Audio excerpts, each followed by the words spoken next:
Friends welcome to our channel. இன்றைக்கி நம்ம சேனலில் 3rd ஸ்டாண்டர்டில் புக் பார்க்க போகிறோம். 3rd dam.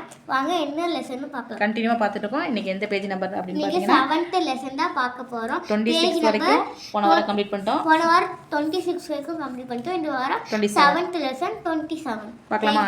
நல்வழி. நல்வழி பாடல் பார்த்துடலாமா? அழகா. ஆற்று பெருக்கற்று அடிசுடும் அந்நாளும்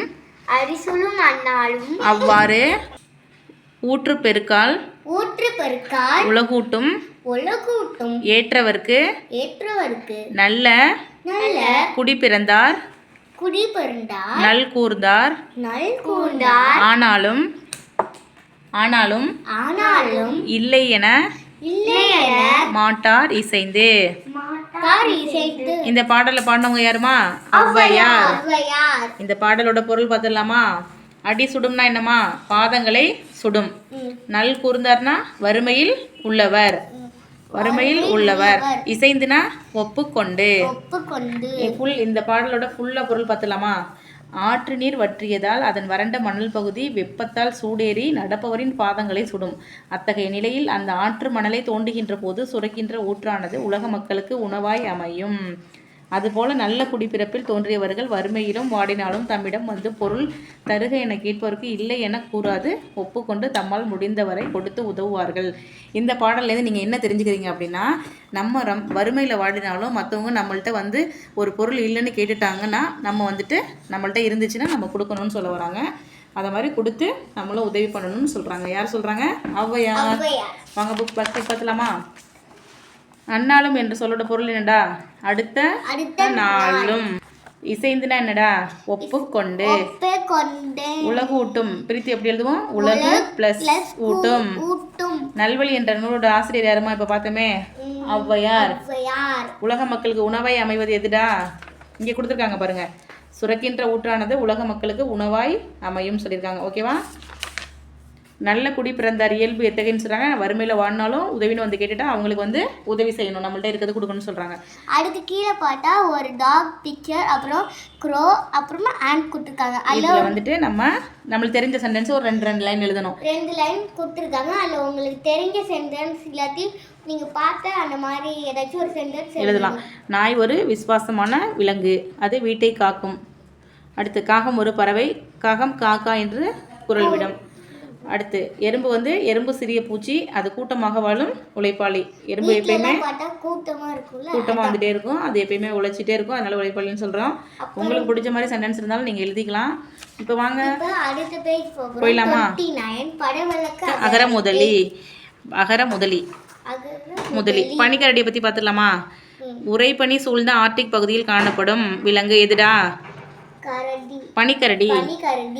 இது வந்து நீரிலும் நிலத்திலும் வேட்டையாடும். இதனை பொதுவாக துருவக்கரடின்னு எதை சொல்லுவாங்கம்மா? பனிக்கரடி. ஓகே, இதுலேருந்து ஒரு 3 கொஸ்டின் கேட்க வாய்ப்பு இருக்கு. பனிக்கரடி எந்த பகுதியில் வாழும்? ஆர்டிக் பகுதியில் வாழும். அப்புறம் வந்து நீர்லையும் நிலத்திலையும் இது வேட்டையாடும். 2வது கொஸ்டின். 3வது என்ன? துருவக்கரடின்னு சொல்லுவாங்க. இதை வந்து பனிக்கரடியை. ஓகே, பால் போயிடலாமா? பால் வந்து ஒரு சத்துமிக்க உணவா?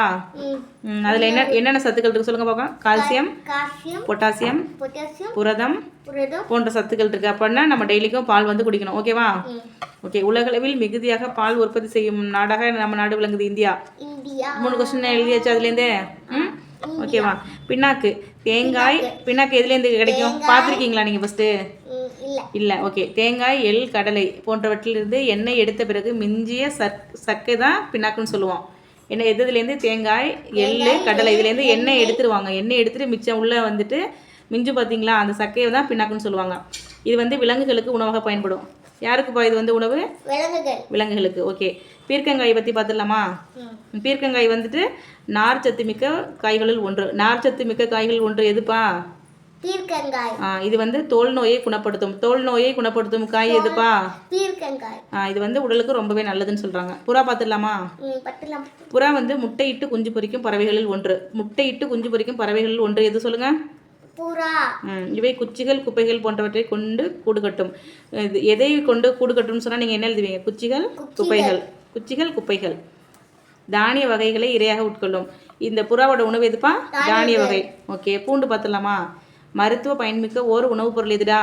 பூண்டு. ரத்தத்தில் உள்ள கொழுப்பை குறைக்கக்கூடியது எதுப்பா? பூண்டு. ஓகே, நெக்ஸ்ட் பேஜ் போயிடலாமா? போயிடலாம். பென்குயின் பார்த்தலாமா? குளிர் மிகுந்த பகுதிகளில் வாழும் பறவை எதுமா? பென்குயின். இது வந்து பறவை இனத்தை சார்ந்தது. ஓகேவா? இது வந்து ரொம்ப குளிராக இருக்க இடத்துல தான் இருக்குன்னு சொல்கிறாங்க. ஆனால் இதனால் பறக்க முடியாத பறவை எதுடா? பென்குயின். மனிதர் நடப்பது போலவே நடக்குமா இது? பென்குயின். பார்த்துருக்கியா நீ? எதில் பார்த்துருக்கீங்க? டிவி. சரி, ஓகே. நீரில் நன்றாக நீந்தி செல்லும் பறவை எது? பென்குயின். பென்குயின். ஓகேவா? இதுலேருந்து ஒரு 3 கொஸ்டின் எடுத்தாச்சா? நெக்ஸ்ட் பேரிச்சம்பளம் போயிடலாமா? போயிடலாம். இது பனை வகையை சார்ந்தது.